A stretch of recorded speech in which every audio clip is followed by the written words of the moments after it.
Hey kids, what time is it?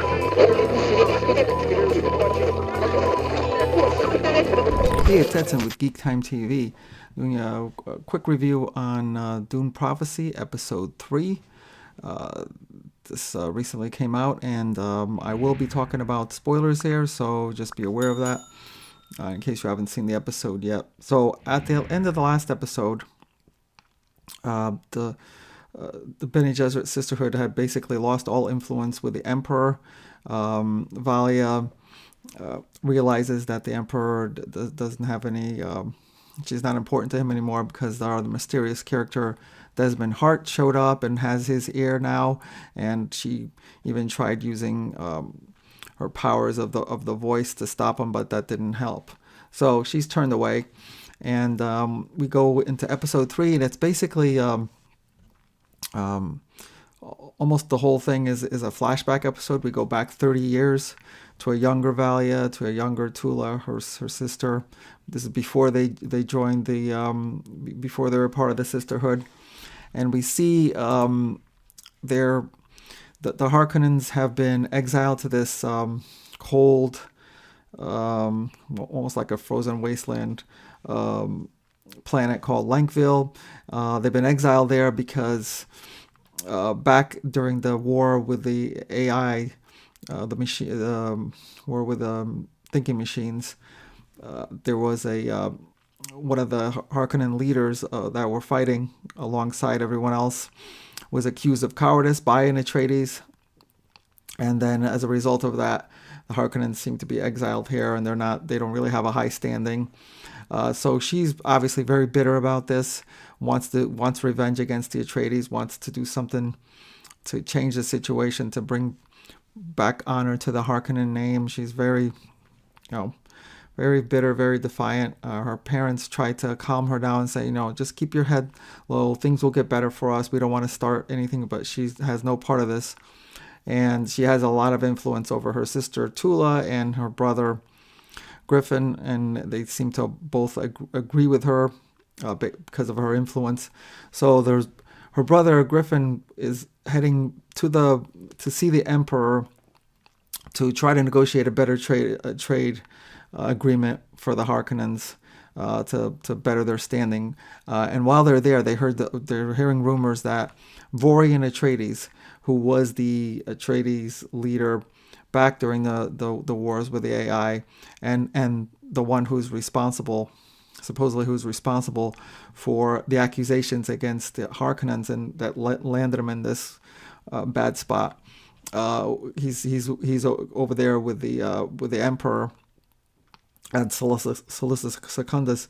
And so Griffin says, well, while we'll negotiate a better trade agreement for us, I'm going to confront Vorian Atreides and tell him we need to, he needs to be honest and force him to clear the Harkonnen family name, and this will resolve all everything that they need here for their family. So Bela is obviously very happy about this. She encourages him to go, and they go from that scene of him leaving to do all this to immediately the very next scene. All we see is he's obviously dead. His body's like in a kind of like a casket, and they're having a funeral for him right here in the same place. Like it's like you get nothing about what happened to him. They assume that he confronted Vorian Atreides, and Vorian killed them, and that just sparks even more hatred for Valia to against the Atreides, and it just makes everything much worse. The thing that bothers me a little bit about this is that it just cuts through from him leaving to just him being dead, and you don't really see anything that happens in between. So where did they get this information that he was killed by the Atreides?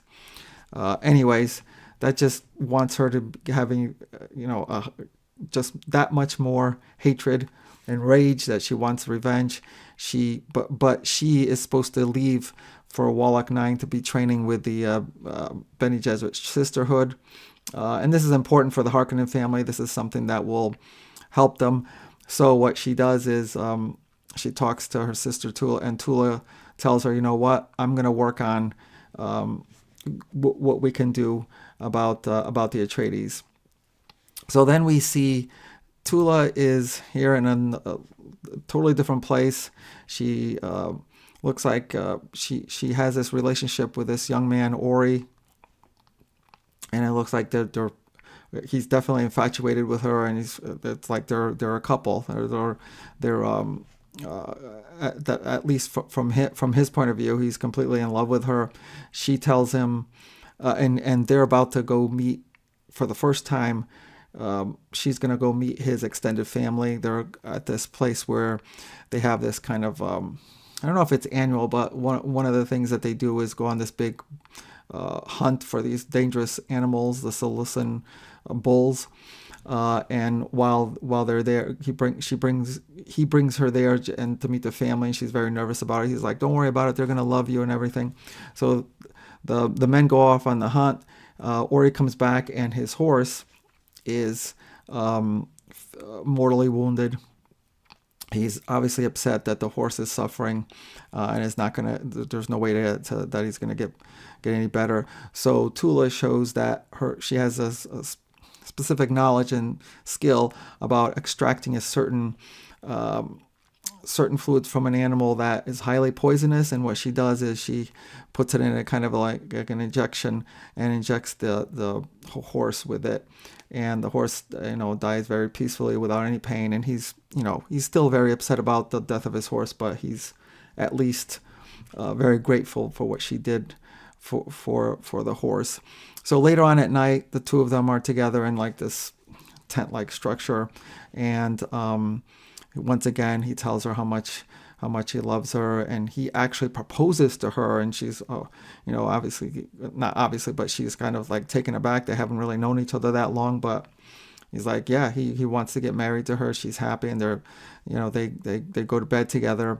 Outside, his extended family, they're like celebrating the big hunt that they had, and they're singing songs, and they're just cheering and then like being very, very loud.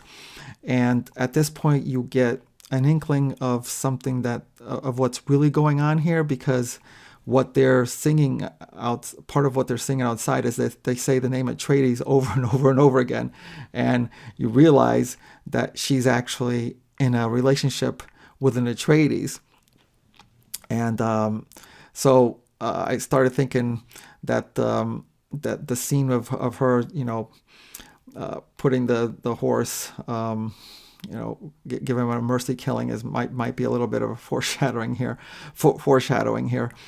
So the next morning they wake up, and you don't hear any noise outside, and it's morning. Everybody's just assume everybody's asleep and everything. It's all calm, and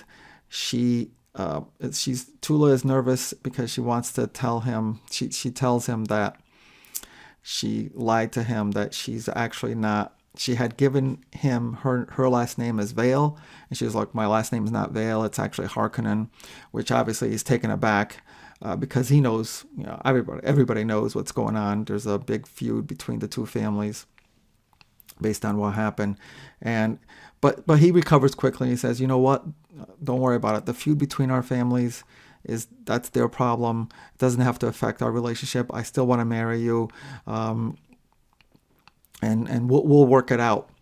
But she says something like, I'm paraphrasing here. She says something like, some things can never be changed. And she walks outside, and it's dead calm outside, and you realize why there's no noise, and it's basically all of his family is lying on the ground dead. She used the same poison for all their food, and she killed them all. She just killed them all, while he's sitting there staring at his dead family, trying to process the fact that this woman who he was going to so much in love that he was going to get married killed his family. She goes up to him and injects him in the neck with the same poison and kills him too. And it's like, at this point I'm thinking, if this show is trying to show the two sisters Valia and Tula as sympathetic characters. I mean, that kind of, they're obviously very important characters to this series, but they're not sympathetic characters. I mean, because that's just kind of basically pure evil here. I mean, it doesn't even seem like they have verification that the Atreides killed their brother, and yet she went and did this. She killed all these innocent people, and and I know she's portrayed she's portrayed like she was somewhat reluctant, but because of her sister's dominant personality, she wanted to please her, and basically that's why she did this. And she really does have things against the Atreides because of what happened. So meanwhile, as she pulls out this, accomplishes this, we see Valia here in the Sisterhood. She's training with the sisters, going through the training, and she shows herself to be very defiant at times about the traditional things that they learn. She wants to kind of like start new type of training. She's very like outside the box thinking, doesn't want to just go along with everything. And the leader of the Sisterhood, the Mother Superior, Raquella, notices this and actually likes that in her, that she's being kind of like someone who wants to try new things, that doesn't just want to go along. And she's this type of Valley is this type of person. She's like just got so many anger issues and just wants to do whatever she wants to do. But Raquella thinks that she can kind of like shape her into maybe a possible replacement for her eventually as the leader of the Sisterhood, because you probably see something in her that she's very headstrong and someone who needs to, someone has some leadership qualities. So what she does is she has her, and at this point there's also some where we see that this series, I don't know if the series doing it or they're taking it from the books from Frank Herbert's son, but they seem to retcon the whole ability of the voice, the ability that they have of the voice, where they use their voice to compel other people to do what they want. And from this show is that the voice actually came from Valia herself. Like when she was much younger, before she joined the Sisterhood, she inadvertently realized she has this kind of power, and that she started getting it, becoming better and better at it. And she's the one who actually brought this ability into the Sisterhood, which is totally. I mean, it's a total retcon. That's not the way it's supposed to be per Frank's storylines. But obviously, this is something that's not based on not all of this is based on Frank's lore. So I didn't really like that she herself came up with this ability and brought it into the Sisterhood herself. So, but that's, I mean, it's not really a big part of the story. But, and then what she does is she starts to teach, unbeknownst to the Reverend Mothers, unbeknownst to her teacher, she starts teaching this ability to some of the other acolytes, trying to get like her little following, her little clique, to trying to get people to kind of like follow her specifically.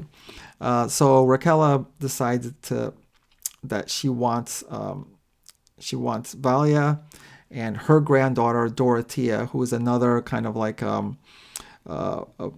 one of the better students as shows leadership qualities. And Dorothea is more like a traditional, wants to do everything the very obedient, wants to do everything the way the Sisterhood wants, the way their traditions have been have established. Very different than excuse me, very different than Valia. And so Raquella wants, I think she was trying to groom both of them to be possible the ones who will take over for the Sisterhood and after she passes on. So she has them both go through the agony, which is basically taking this poison and using their abilities to chemically change the poison so that it doesn't kill them. And in the process, they gain this ability to tap into all their female ancestors and get all this insight, and basically become Reverend Mother. So she wants them to go through this agony. Dorothea goes ahead and does it obediently. Valia refuses to do it, but it's not because she's afraid or anything like that. It's basically she has all these kind of like very angry, unresolved issues with her family, and it's holding her back. And Raquella, no, she figures this out. I mean, it's kind of obvious, and she tells Valia, "Look, go back to your family. I'm going to give you a leave of absence. Go back to your family. Get all this resolved with your family. And by the way, take some of this poison with you, because while you're there, I want you to actually go through the agony by yourself, or whatever, wherever you're going, and come back to the sisterhood only if you've become a reverend mother. Don't come back at all if you can't do this." And it's kind of like quite of a big shift. I mean, up until now, she's kind of been taking kind of like this motherly role and taking her under her wing, and being proud of her and everything. And all of a sudden, she's like, well, either do this and come back a reverend mother, or don't come back at all. So Valia realizes that, yeah, this is what she has to do. She goes back to Langhill, and she to see her parents, and Tula is there, and Tula tells her what she did. She's like, well, I took revenge against the Atreides, which Valia is very proud of her for doing it, killing all those people. Meanwhile, the parents are like totally, up in arms about it. They say, don't you realize that what she did is going to make everything so much more difficult for us. As soon as people find out what you did, they're going to come down on us. But Valia doesn't care. She's very defiant. At some point, she actually starts using the voice to have her own mother pick up a knife, and it looked like he was going to have her kill herself with a knife, but then she stops and doesn't go through with it. So she runs outside into some secluded area and decides, okay, there's nothing here for me. I'm done with this family. I'm going to go through the agony. It takes out the poison that Raquella gave her, go through the agony, give herself the poison, and go through this process to become a reverend mother. She immediately gets lost inside of herself, with her almost overwhelmed by all these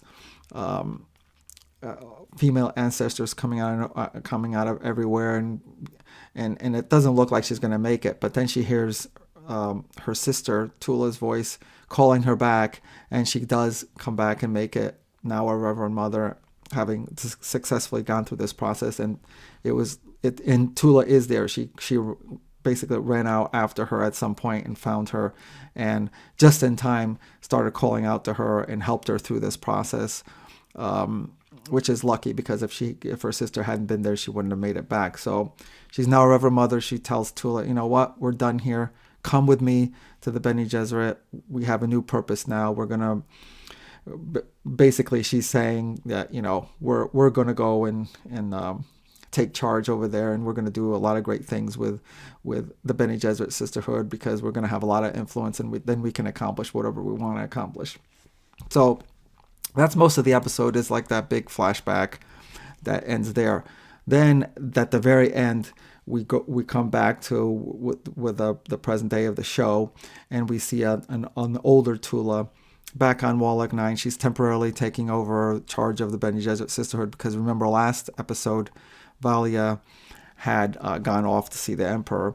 So she's having a very difficult time because of her favorite student, Lila, is in a deep coma because of having gone through this agony herself. Last episode, she's still in a very deep coma. Doesn't seem like she's going to come back. It's been a long time, and she finally resigns herself, like there's no point in having her lingering like this.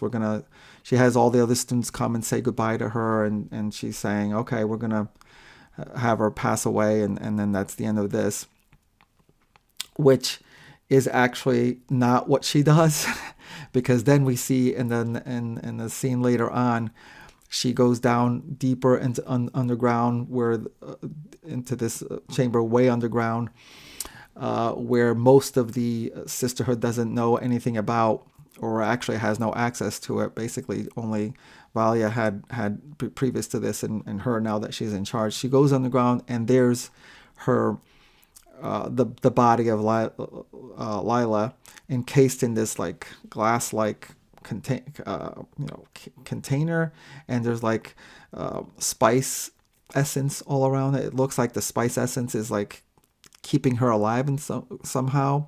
And Tula starts giving commands for Lila's life to be preserved, but there's no one else around there. So who is she gonna? But then we realize she's actually giving commands to the computer, to the advanced computer, an AI computer that's kind of like in charge of this whole room.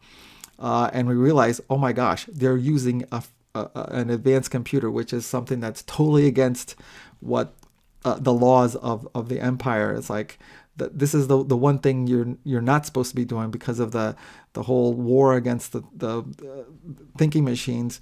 They kind of outlawed this, and you realize the Bene Gesserit Sisterhood has an AI there taking care of this room, which is basically the room where they have their breeding program. They have this extensive database of all the DNA of everyone, where they're trying to manipulate the breeding of the leaders of the future. And then now she has Lila's body there being preserved as well, and this computer is in charge of all this. And it's like this, the one thing that this episode does reveal that they have, they're basically in violation of the greatest law that's in existence right now. And maybe it does give us some kind of insight into why Desmond Hart has it in for the Bene Gesserit. Maybe he knows that they're in violation using this artificial intelligence, and maybe that's why he's kind of is so against them. I don't know, but anyways, that's when the episode ends. And there's some really good things about this episode. The actresses who played young Valia and Tula were very, very good. There's a lot of characterization that goes into, especially with Valia as a younger. You see a lot of insights into her especially. But the thing is, it does grind this whole story into a halt, and it doesn't really advance the story anywhere. I mean, here we are. This is the third episode. We're halfway through the series, and we really haven't advanced the story other than like the initial setup, like from the first episode. Like nothing has really happened to advance this story. I mean, these flashbacks were okay. They gave us something about the characters, but could have easily been done maybe in like less than half of the episode. They spent like almost an hour doing these flashbacks, and we could have just done it in like less than half, and then the rest of the episode you could have pushed the story forward, and you haven't. And here we are halfway through the series, and I have no idea where this is going. And I'm kind of like leery about how this story is going to give you any kind of like, satisfaction at the end, just trying to get where the actual story is going. I'm afraid for that. So I'm going to have to give it another, just like the last episode, which kind of really also didn't really go much. This episode, I'm going to give it like a 5 out of 10. Like I said, there were some things I liked, but mostly the episode didn't really do anything in terms of advancing the story forward. So that's why I can only give it a 5 out of 10. I'm going to continue watching this series. I want to see where it goes, but I'm almost like afraid that it's not going to give you that kind of like satisfying end that's like going to give you anything like big. It's almost like I'm afraid that I might just like meander around and not be focused on one big story, which is one of the main reasons why I can't really get into Brian Herbert's books, the son. Brian Herbert's books were all great, but his son tends to write these really long books that kind of like do this. They go back and forth with these kind of like scenes and give you a lot of information and everything, but they're not really focused to give you that one big story, or at least it takes a long time to get there. So hoping that the series will eventually get there, will get better. And we'll see, next time on episode 4 or 5, and we got 4, 5, and 6. And I'm really hoping for it, but now I'm kind of a little bit afraid about this series because of the last 2 episodes. Okay, that's it for me. Let me know what you think of the episode. Thanks for watching, and I'll talk to you soon. Thanks for watching GeekTime TV. If you like this video, please subscribe to the channel. If you subscribe, make sure to check the little bell icon anytime someone from our network drops new content here. Want some GeekTime swag? Check out the merchandise available in the GeekTime TV store, linked in the channel description below. Share GeekTime TV with friends, and as always, thank you for your support. We'll see you soon.